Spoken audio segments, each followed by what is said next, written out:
আরও একটা ভিডিওতে আপনাদের সবাইকে স্বাগত। আজকে আমরা কথা বলবো ছোট অ্যাকোরিয়াম, ছোট মাছ নিয়ে।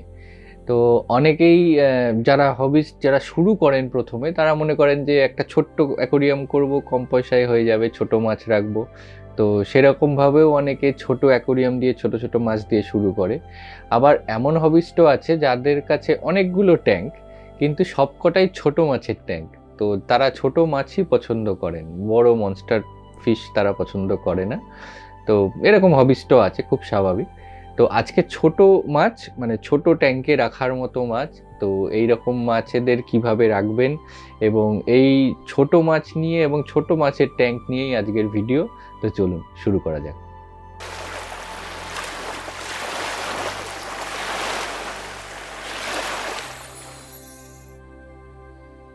তো ছোট মাছের মধ্যে কিন্তু নানান রকম ভ্যারাইটির মাছ পাওয়া যায়। টেট্রা গ্রুপের মাছ আছে, কিছু আমাদের দেশের নেটিভ ফিশ রয়েছে, বার্বস রয়েছে, এছাড়া কিছু কিছু ছোট ছোট মানে সিক্লিড গ্রুপেরও মাছ আছে।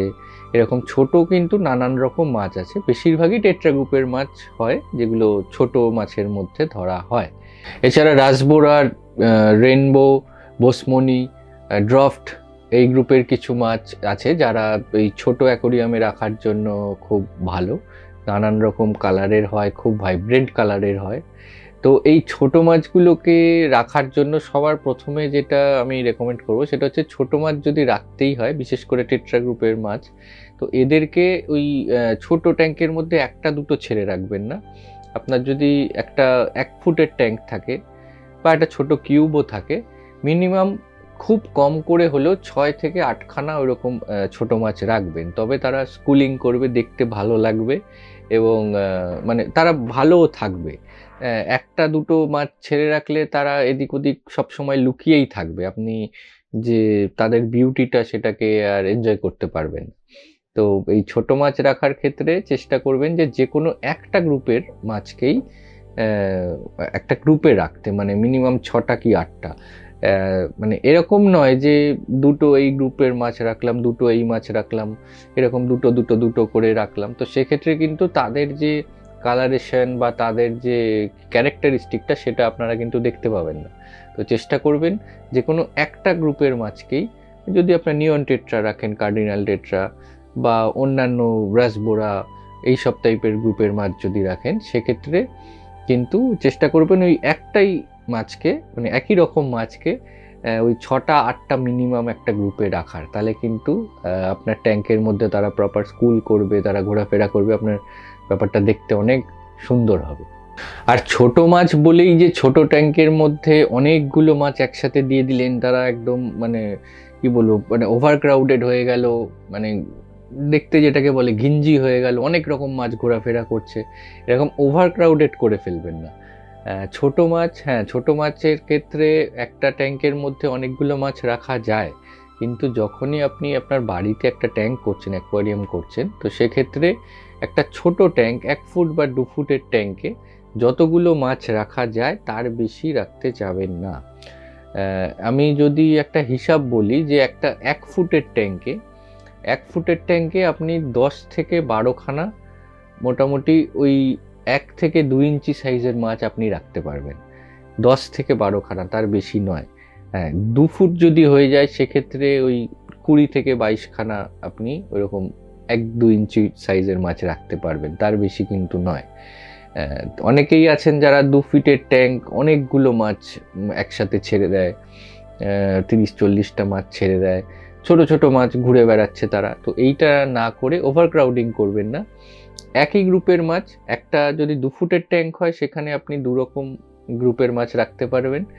আর যদি 1 ফুটের ট্যাঙ্ক হয়, তাহলে বেটার হয় যে একটা গ্রুপেরই মাছ রাখলেন, সেখানে একটা ছোট্ট একটা আপনার মতো অ্যাকোয়াস্কেপ করলেন, সেখানে টেট্রা গ্রুপের একটা গ্রুপ রাখলেন, একটা স্কুল রাখলেন যারা ওখানে ঘোরাফেরা করবে, এবং তার সাথে আপনি একটা বেটা ফিশ অ্যাড করতে পারেন, সুন্দর লাগবে দেখতে, সুন্দর করে স্কেপটাকে সাজাতে পারেন। আমাদের ছোট্ট অ্যাকোয়াস্কেপ নিয়ে রিসেন্ট একটা ভিডিও আছে, ওটাও গিয়ে দেখে আসতে পারেন যদি ভালো লাগে। এই ছোট মাছের ট্যাঙ্কে, ট্যাঙ্কটা যেহেতু ছোট হবে, মাছগুলোও ছোট ছোট থাকবে, তো সেক্ষেত্রে মাথায় রাখবেন ফিল্ট্রেশনটা যেটা আপনি দেবেন, সেই ফিল্ট্রেশনের জন্য খুব বেশি ফ্লো না হয়। বা এক্সট্রা করে এয়ার স্টোন দিয়ে একটা মানে এয়ার ফ্লো দেওয়া, এইগুলোর কিন্তু দরকার নেই। আর পাওয়ার ফিল্টার ব্যবহার করারও খুব একটা দরকার নেই, মানে না করলেই ভালো হয়। এইসব ক্ষেত্রে একটা স্পঞ্জ ফিল্টার, ছোট স্পঞ্জ ফিল্টার দিতে পারেন, অথবা একটা হ্যাং অন ব্যাক ফিল্টার বা হ্যাং অন ব্যাক ক্যানিস্টার যেগুলো এখন পাওয়া যায় সেই রকম ফিল্টার ব্যবহার করতে পারেন।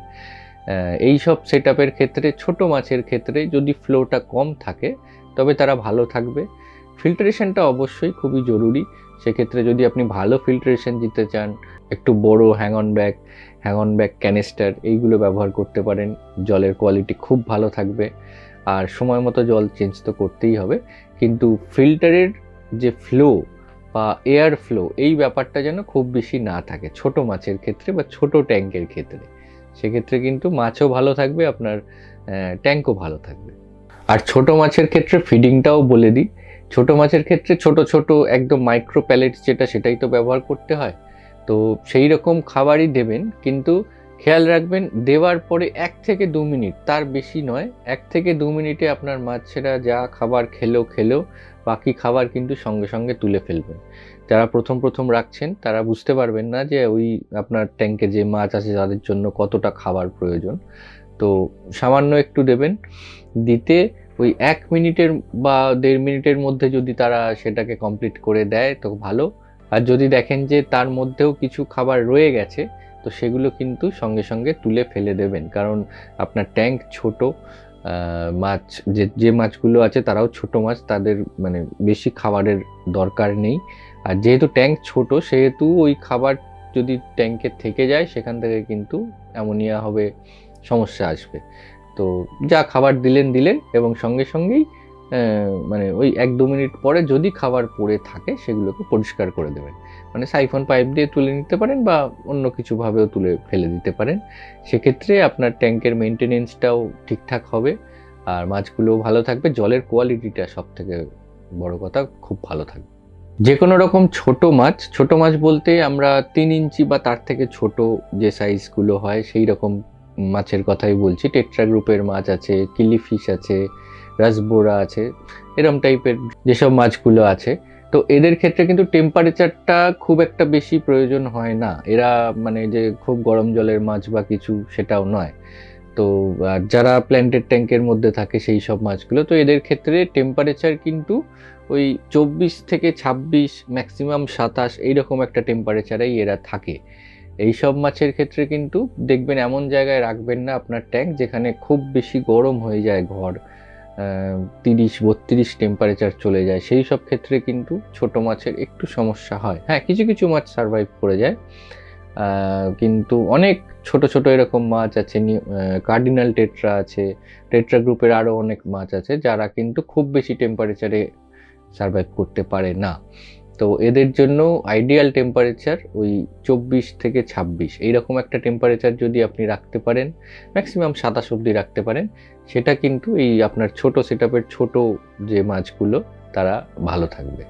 এই ছোট মাছেরা কিন্তু হঠাৎ করে জলের মধ্যে যদি কিছু প্যারামিটার চেঞ্জ হয়ে যায় সেক্ষেত্রে এদের একটা শক পাওয়ার টেন্ডেন্সি থাকে, এবং যেহেতু এরা ছোট মাছ, এদের ইমিউনিটি পাওয়ারও বেশিরভাগ মাছের খুব একটা বেশি হয় না।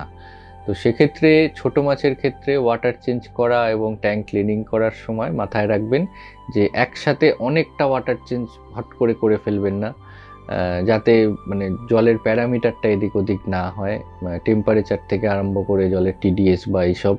তো এক্ষেত্রে বারবার ওয়াটার চেঞ্জ করুন। ছোট যদি ট্যাঙ্ক হয়, নতুন সেট আপ করেছেন, সেক্ষেত্রে 1-2 দিন অন্তর আপনাকে ওই 20% মতো করে ওয়াটার চেঞ্জ করুন।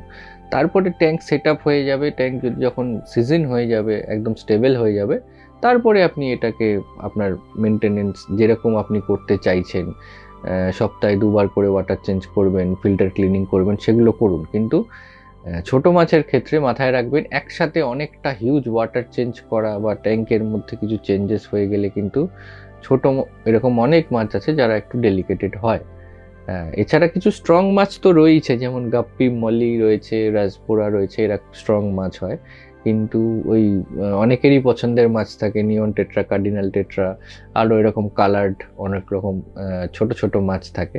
তো সেগুলো কিন্তু এরকম হঠাৎ যদি ওয়াটার প্যারামিটার চেঞ্জ হয় সেক্ষেত্রে ওদের প্রবলেম হয়। তো এটা খেয়াল রাখবেন, ওয়াটার চেঞ্জটা একসাথে অনেকটা ওয়াটার চেঞ্জ না করে অল্প অল্প করে ওয়াটার চেঞ্জ করুন।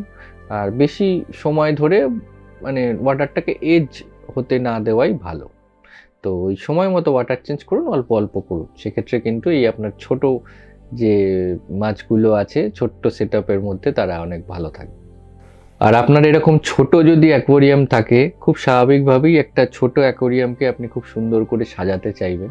তো এক্ষেত্রে আমি বলবো যে আর্টিফিশিয়াল জিনিসপত্র না দিয়ে, বাইরে থেকে কালার্ড জিনিসপত্র, কালার স্টোন, রং করা জিনিস, এইসব জিনিস না দিয়ে ন্যাচারাল জিনিস দিয়ে যদি ট্যাঙ্কটাকে করেন, আপনার মাছেরাও ভালো থাকবে, ট্যাঙ্কটা অনেক স্টেবল হবে, অনেক লং রানে আপনি ট্যাঙ্কটা চালাতে পারবেন। তো সেক্ষেত্রে চেষ্টা করবেন যে একটু মানে মিনিমাম একটা স্যান্ড দিলেন, যদি আপনি ড্রিফটুড দেন সেখানে অল্প কিছু অ্যানোবিয়াস টাইপের প্ল্যান্টস দিলেন, এইরকম একটা অ্যাটমসফিয়ার যদি দেন, মাছেরা কিন্তু ভালো থাকবে, ওখানে একটা হাইডিং স্পেস পাবে গাছের মধ্যে। আপনি যে অল্প অল্প স্টোন দিলেন, অবশ্যই ওই কালার স্টোন নয়, নর্মাল ন্যাচারাল স্টোন যেগুলো পাওয়া যায়, রিভার রক হতে পারে, সেলু রক হতে পারে, এরকম টাইপের স্যান্ড দিতে পারেন। তো এইরকম টাইপের ন্যাচারাল জিনিস দিয়ে যদি আপনারা ট্যাঙ্কটা সাজান, এক্ষেত্রে কিন্তু আপনার ট্যাঙ্কটা ভালো থাকবে, অনেক স্টেবল হবে, আর মাছেরাও ভালো থাকবে। মাছেদের জন্য কিন্তু ওই ন্যাচারাল এনভায়রনমেন্টটা দেওয়াটা খুব জরুরি, এতে মাছেরা স্ট্রেস ফ্রি থাকে, যে কোনো রকম অবস্থায় তারা ব্যাপারটার মধ্যে মানিয়ে নিতে পারে। তো চেষ্টা করবেন যে আপনি যেভাবেই ট্যাঙ্কটা সাজান না কেন, চেষ্টা করবেন ওই সব আর্টিফিশিয়াল জিনিসগুলোকে একটু অ্যাভয়েড করে একটু ন্যাচারাল ব্যাপারটাকে আপনার ট্যাঙ্কের মধ্যে তৈরি করার। আর ছোট মাছের ট্যাঙ্ক বলেই যে সমস্ত ছোট মাছকেই আপনি রাখতে পারবেন তাও কিন্তু নয়। ছোট মাছেদের মধ্যেও অ্যাগ্রেসিভ মাছ আছে, সফট ভ্যারাইটির মাছ আছে, এইগুলো কিন্তু আপনাকে জানতে হবে। যে কোনো মাছ আনার আগে আপনি কি মাছ আপনার ট্যাঙ্কে রয়েছে, সেটা যার থেকে আপনি নতুন মাছ নিতে যাচ্ছেন তাকে একবার বলবেন যে আমার ট্যাঙ্কে এই মাছ আছে, আমি কি যে এই মাছটা নিতে চাইছি, এটা কি নেওয়া যাবে, এরা কি থাকতে পারবে? তো তারা নিশ্চয়ই গাইড করে দেবে আপনাকে। তো কখনোই কোনো একটা মাছ পছন্দ হলো, কোনো দোকানে গিয়ে নিয়ে চলে এলেন, এসে আপনার ট্যাঙ্কে যারা আছে তাদের সাথে ছেড়ে দিলেন, এই ব্যাপারটা না করে একটু জেনে নিয়ে করাটা ভালো। আপনার ট্যাঙ্কে ধরুন খুব সুন্দর কিছু গাপ্পি রয়েছে, সেখানে আপনি হঠাৎ করে কিছু টাইগার বার্ব ছেড়ে দিলেন, সেখানে কিন্তু গাপ্পির যে সুন্দর লেজটা তারা সেটাকে ফিন নিপিং করে করে নষ্ট করে দিতে পারে। বা অন্যান্য ছোট মাছ যেগুলো রয়েছে তারা যেরকম রয়েছে, তাদের সাথে এমন একটা মাছ এনে ছেড়ে দিলেন, তারা খুব অ্যাগ্রেসিভ, তারা তাদেরকে মারবে এবং প্রবলেম হবে ট্যাঙ্কের মধ্যে। তো তো যদি আপনার ওই টাইগার বার্ব টাইপের মাছ থাকে, সেখানে অবশ্যই কোনো রকম সফট ভ্যারাইটির মাছ দেবেন না। আর যদি কোনো সফট ভ্যারাইটির মাছ থাকে, সেখানে ওরকম অ্যাগ্রেসিভ কোনো মাছ অ্যাড করবেন না, এই ব্যাপারটা একটু মাথায় রাখবেন। আর ছোট ট্যাঙ্কে বা একটু যদি 2 ফিটেরও ট্যাঙ্ক হয়, সেখানে যখনই আপনি ছোট ছোট মাছ রাখবেন, ওই 1 ইঞ্চি সাইজের টেট্রা, নিয়ন টেট্রা, কার্ডিনাল টেট্রা, গ্রাস বোরা, এরম টাইপের যখনই মাছ রাখবেন, সেক্ষেত্রে আপনাকে কিন্তু রোজ একটুখানি মনিটর করতে হবে যে সবাই ঠিকঠাক আছে কি না, যেহেতু আপনার ছোট ছোট মাছ দেখতে পাবেন না। তো একটু মনিটর করবেন যে সব মাছ ঠিকঠাক আছে কি না, কোনো মাছের যদি কোনো সমস্যা দেখা যায়, সেই ক্ষেত্রে সেইটাকে বুঝে সেই মতো মানে ডিসিশন নিয়ে একটা মানে ফিডিং অফ করতে হবে বা ওয়াটার চেঞ্জ করা প্রয়োজন, এই ব্যাপারগুলো কিন্তু ডিসিশন নিয়ে নিতে হবে। না হলে কিন্তু আপনি বুঝতে পারবেন না যে আপনার ছোট ছোট মাছ হঠাৎ দেখবেন মাছ কমতে আরম্ভ করেছে ট্যাঙ্কের মধ্যে। তো এই সমস্যাটা হয়, একটু ডেইলি মনিটরটা করবেন, তাহলে আশা করি অসুবিধা হবে না। ওই সময় মতো অ্যাকশন নিয়ে নিলে আপনার মাছেরাও ভালো থাকবে, আপনার ট্যাঙ্কটাও ভালো থাকবে। আর ট্যাঙ্কের মধ্যেও যেটা বললাম, ডেকোরেশন যদি একটু ন্যাচারাল ডেকোরেশন থাকে, সেক্ষেত্রে কিন্তু মাছেরা তাদের কালারটাও ভালো শো করবে। ট্যাঙ্কের মধ্যে যদি পুরো ব্ল্যাঙ্ক, মানে ব্ল্যাঙ্ক বলতে বেয়ার বটম ট্যাঙ্ক রয়েছে, ফাঁকা ট্যাঙ্ক, শুধু মাছ ঘোরাফেরা করছে, সেক্ষেত্রে কিন্তু মাছ তার 100% পোটেনশিয়াল যে লুকসটা বা তার যে ক্যারেক্টারিস্টিকটা সেটা সে দেখাবে না। যখনই ট্যাঙ্কের মধ্যে একটা ন্যাচারাল এনভায়রনমেন্ট পাবে, অল্প স্যান্ড আছে, একটু ড্রিফটউড আছে, একটু প্ল্যান্টস আছে, এই ব্যাপারগুলো যখনই পাবে, মাছ কিন্তু তার প্রপার ক্যারেক্টারিস্টিকটা দেখাবে। যারা স্কুলিং ফিশ তারা স্কুল করবে এবং তাদের কালারেশনটা ভালো মতো শো করবে। তো এই ছিল আজকের ভিডিও। ছোট ট্যাঙ্ক আর ছোট মাছ নিয়ে। তো ভিডিওটা কেমন লাগলো অবশ্যই জানাবেন। যদি চ্যানেলে প্রথম এসে থাকেন একবার সাবস্ক্রাইব করে যাবেন। আর আপনাদের যদি ডিরেক্ট কিছু আমাদেরকে বলতে হয়, আমাদের ইনস্টাগ্রাম পেজে আপনারা ডিরেক্ট মেসেজ করে কিন্তু বলতে পারেন। আর ভিডিওটা কেমন লাগলো অবশ্যই কমেন্ট করে জানাবেন। আর অন্যান্য কোন বিষয়ে আপনারা ভিডিও চাইছেন বা আপনাদের ইচ্ছা যে এই বিষয় নিয়ে আমরা ভিডিও করি, তো সেটা অবশ্যই কিন্তু কমেন্ট করে জানান। দেখা হচ্ছে পরের ভিডিওতে। সবাই ভালো থাকবেন। অনেক ধন্যবাদ।